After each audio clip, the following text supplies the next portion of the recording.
అందరికీ గృహలక్ష్మి the Telugu YouTuber ఛానల్కి స్వాగతం. ఈ వీడియోలో నేను మీకు బెంగళూరులో ఉన్న ఇస్కాన్ టెంపుల్ని చూపించబోతూ ఉన్నాను. మనలో చాలామందికి ఇస్కాన్ అనగానే కృష్ణుడు టెంపుల్ అనేది తెలుసు. బట్ ఈ ఇస్కాన్ అనేది ఏంటి అనేది ఫుల్ ఫామ్ చాలా తక్కువ మందికి తెలిసి ఉంటుంది. సో ఇస్కాన్ అనగానే ఏంటంటే international society for Krishna consciousness. ఇప్పుడు మనం కృష్ణుడు టెంపుల్ దగ్గర ఉన్నాం. సో లోపలికి వెళ్ళగానే ఇక్కడ ఇట్లా క్యూ ఉంటుందన్నమాట. సో అలా లగేజ్ డిపాజిట్ చేసేదానికి క్లోక్ రూమ్స్ ఉంటాయి. అండ్ చెప్పులు కూడా మనం ఇక్కడే పెట్టుకోవచ్చు. పర్ పేర్ 5 రూపీస్ ఛార్జ్ చేస్తారు. సో మనకు ఒక బ్యాగ్ ఇస్తారు. ఆ బ్యాగ్లో వేసేసి మనం టోకెన్ తీసుకొని పైకి వెళ్ళిపోవాలన్నమాట. పైకి వెళ్ళిపోయామంటే ఒక బ్రిడ్జ్ లాగా ఉంటుంది. ఆ బ్రిడ్జ్ నుంచి అలా పైకి వెళ్ళామంటే మనం కృష్ణుడిని దర్శనం చేసుకోగలుగుతాం అన్నమాట. సో ఈ బ్రిడ్జ్ మీద వెళ్ళేటప్పుడు, ఇది ఫ్లైఓవర్ అని కొంతమంది అంటారు, కొంతమంది బ్రిడ్జ్ అంటారు. సో ఇలా మనం వెళ్ళేటప్పుడు చాలా బ్యూటిఫుల్గా అనిపిస్తూ ఉంటుంది. సో అలా మంచి మంచి లైట్లు, ఆ ఇస్కాన్ టెంపుల్ పక్కనే పెద్ద పెద్ద బిల్డింగ్స్ ఇలా చాలా బ్యూటిఫుల్గా కనిపిస్తూ ఉంటుంది.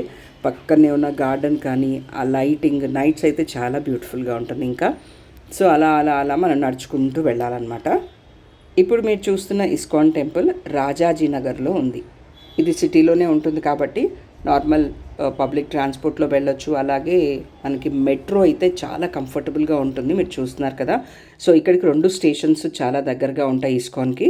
అవి ఏంటంటే ఒకటి వచ్చి మహాలక్ష్మి మెట్రో అండ్ ఇంకొకటి వచ్చి శాండిల్ సోప్ ఫ్యాక్టరీ మెట్రో అనమాట. ఇది చాలా దగ్గరలో ఉంటాయి. ఈ ఇస్కాన్ బెంగళూరు 1997లో ప్రారంభించారు. అండ్ ఇది వచ్చి బోత్ మోడర్న్ అండ్ ట్రెడిషనల్ స్టైల్లో ఉంటుంది. ఈ temple one of the largest Krishna temple in the world అంట. ఆలయం టైమింగ్స్ వచ్చి మార్నింగ్ 7:15 నుంచి 1:15 వరకు ఉంటుంది. అండ్ ఈవినింగ్ 4:15 నుంచి 8 వరకు ఉంటుందన్నమాట. అండ్ అన్నప్రసాదం అంటే అన్నదానం 11:30 నుంచి 2 PM వరకు ఉంటుంది. అలా అలా నడుచుకుంటూ పైకి వెళ్ళగానే, అంటే మెయిన్ గోపురంలోకి వెళ్ళగానే ఇలా పెద్ద ప్రాంగణం లాగా అనిపిస్తూ ఉంటుంది. లోపలికి వెళ్ళగానే రైట్ సైడ్లో హరే కృష్ణ మంత్రం జరుగుతూ ఉంటుంది, అంటే చాంటింగ్. సో అక్కడికి వెళ్తే మనకి జపమాల ఇస్తారు. ఒక మంత్రం ఉన్న చిన్న కార్డు కూడా ఒకటి ఇస్తారు. సో ఆ కార్డు తీసుకొని మనం 108 టైమ్స్ అక్కడ మంత్రం చదువుకోవచ్చు. అండ్ మీకు కావాలి అనుకుంటే జపమాలని అక్కడే కొనుక్కోవచ్చు కూడా. లేదంటే వాళ్ళు నార్మల్గా ఫ్రీగా ఇస్తారనమాట. అంటే ఫ్రీగా ఇస్తే మనం జపం చేసుకొని అక్కడ ఇచ్చేసేయాలి. సో ఇది అయిన తర్వాత మళ్ళీ మనం దేవుడిని దర్శనం చేసుకోవడానికి ఒక క్యూ లాగా ఉంటుంది. ఆ క్యూలో వెళ్ళిపోవాలి. నైట్ అయితే మాత్రం చాలా బ్యూటిఫుల్గా ఉంటుంది. టెంపుల్కే సపరేట్గా పార్కింగ్ స్పేస్ కూడా ఉంటుంది. 4 వీలర్స్ 2 వీలర్స్ ఇట్లా పార్క్ కూడా చేసుకోవచ్చు. బట్ కొద్దిగా నామినల్గా ఫీజు ఉంటుంది దానికి. అండ్ ఇప్పుడు మనం పైకి వచ్చేసాము. సో ఈ పైన నుంచొని కొద్దిగా ఒక పెద్ద స్పేస్ లాగా ఉంటుంది. అక్కడ కనుక నిలబడుకొని చూస్తే చాలా బ్యూటిఫుల్గా ఉంటుంది. ఈ టెంపుల్లోనే మనం వెంకటేశ్వర స్వామిని దర్శించుకోవచ్చు. అలాగే ప్రహ్లాద నరసింహస్వామిని దర్శనం చేసుకోవచ్చు. ఆంజనేయ స్వామిని, గరుత్మంతుడిని కూడా దర్శనం చేసుకోవచ్చు. వెళ్ళింది కార్తీక మాసంలో కాబట్టి ఇక్కడ దీపోత్సవం అనేది ఒక ప్రోగ్రాం జరుగుతూ ఉండింది.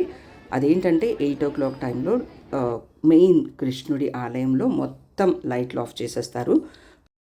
ఓన్లీ వెలిగించిన దీపాలు మాత్రం మనకు కనిపిస్తూ ఉంటాయన్నమాట. లైట్లు ఆఫ్ చేసేసి భజన స్టార్ట్ చేశారు. వావ్, వండర్ఫుల్ అంటే వండర్ఫుల్. నేను మాటల్లో చెప్పలేను. అది మాత్రము మనల్ని ఆ కృష్ణుడి టైంలోకి తీసుకెళ్ళిపోతారు. అంత బాగుంటుంది ఆ కీర్తనలు కానీ ఆ భజన అయితే చెప్పలేము. అసలు నేను బయటకు వచ్చాక కూడా నేను మర్చిపోయాను. యాక్చువల్గా నేను వీడియో తీయడం కూడా మర్చిపోయాను. అంటే ఆ ట్రాన్స్లోనే అట్లనే ఉండిపోయాను అనమాట. స్వామివారిని దర్శనం చేసుకొని మనం కిందకి రాగానే ప్రసాదం ఉంటుంది. ఇక్కడ చిన్న చిన్న స్టాల్స్ కూడా ఉంటాయి. మన కృష్ణుడికి సంబంధించినవి కానీ లేదా మిగతావన్నీ కూడా ఉంటాయి. అవన్నీ మనం కొనుక్కోవచ్చు. అండ్ స్నాక్స్ కూడా దొరుకుతాయి ఇక్కడ, అవి కూడా మనం కొనుక్కోవచ్చు. సో బ్యూటిఫుల్ ఎక్స్పీరియన్స్ నాకైతే మాత్రం. మెయిన్గా ఆ దీపోత్సవం అప్పుడు లైట్లన్నీ ఆఫ్ చేసేసి ఎంత అద్భుతంగా ఉందంటే చెప్పలేనంత అద్భుతంగా ఉంది. సో ఇక్కడ టాయిలెట్స్ ఉంటాయి, లగేజ్ రూమ్స్ ఉంటాయి, చెప్పులు పెట్టుకునే దానికి ఉంటుంది, కార్ పార్కింగ్ ఉంటుంది. సో అండ్ మనం డొనేషన్ చేయాలి అనుకుంటే కూడా చేసుకోవచ్చు. సో ఇదన్నమాట ఓవరాల్గా ఇస్కాన్ టెంపుల్ విశేషాలు. ఈ వీడియో కనుక మీకు నచ్చి యూస్ఫుల్ అయింది అని అనిపిస్తే తప్పకుండా వీడియోని లైక్ చేయండి. మీ ఫ్రెండ్స్ కూడా యూస్ఫుల్ అవుతుంది అంటే తప్పకుండా వాళ్ళకు కూడా షేర్ చేయండి. అండ్ ఇప్పటివరకు ఛానల్ని కనుక సబ్స్క్రైబ్ చేయకుండా ఉంటే మీకు వీడియోస్ నచ్చినట్టయితే తప్పకుండా ఛానల్ని సబ్స్క్రైబ్ చేసుకోండి. సో దట్ ఇంకా మంచి మంచి వీడియోస్ మీరు చూడగలుగుతారు. అండ్ ఇంతవరకు వాచ్ చేసినందుకు చాలా చాలా thanks. Bye until next video.